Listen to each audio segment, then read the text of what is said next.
Match খেলে মাত্র 3 জয় নিয়ে টেবিলের তলানিতে তারা। অন্যদিকে দিল্লি ডেয়ারডেভিলস এখনো জিয়ে রেখেছে প্লে অফের স্বপ্ন। 11 ম্যাচ খেলে 6 জয়ে 12 পয়েন্ট রয়েছে তাদের।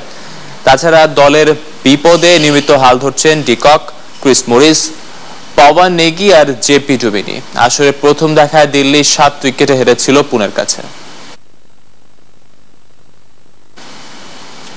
আইপিএল থেকে ছিটকে পড়ার মোহরা এবার যোগ হলেন অস্ট্রেলিয়ান অলরাউন্ডার গ্লেন ম্যাক্সওয়েল। পেটের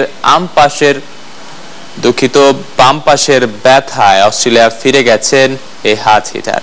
পাঞ্জাবের হয়ে শেষ ম্যাচে খেলার পর অস্ট্রেলিয়া জাতীয় দলের ফিজিও ডেভিড বিকলির কাছে নিজের অসুস্থতার কথা জানান ম্যাক্সওয়েল। তাই দ্রুত ম্যাক্সওয়েলকে দেশে ফিরিয়ে এনে চিকিৎসার কথা জানিয়েছেন বিকলি।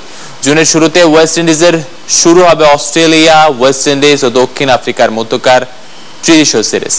তার আগে ম্যাক্সওয়েলকে পুরোপুরি ফিট পেতে চায় ক্রিকেট অস্ট্রেলিয়া। আইপিএল এর এবার আসরে 11 ম্যাচে 2 হাফ সেঞ্চুরিতে মাত্র 179 রান করেন ম্যাক্সওয়েল।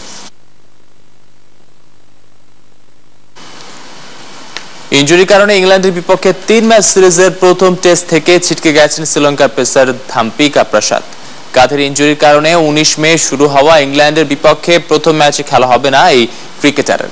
গত সপ্তাহে এক্সপ্রেসের বিপক্ষে প্রস্তুতি ম্যাচে বল করার সময় চোট পান তিনি। তার ইনজুরিতে এখন দল নির্বাচন নিয়ে নতুন শঙ্কায় লঙ্কান কোচ গ্রাহাম ফোর্ড। তবে টিম ম্যানেজমেন্ট আশা করছে খুব দ্রুত সেরে উঠে দ্বিতীয় টেস্ট থেকেই এই ক্রিকেটার ফিরতে পারবেন। 2014 সালে ইংলিশদের বিপক্ষে হেডিংয়ে টেস্ট জয়ের মূল নায়ক ছিলেন পেসার ধাম্পিকা প্রসাদ। সেবার দ্বিতীয় ইনিংসে 50 রানে 5 উইকেট নিয়ে দলকে 100 রানের জয়ের পাশাপাশি সিরিজ জিতিয়েছিলেন।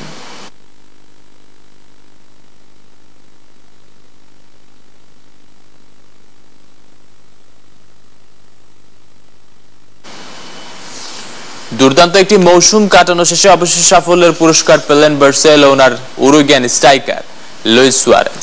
লা লিগার সেরা গোলদাতার পুরস্কার, পিচিচি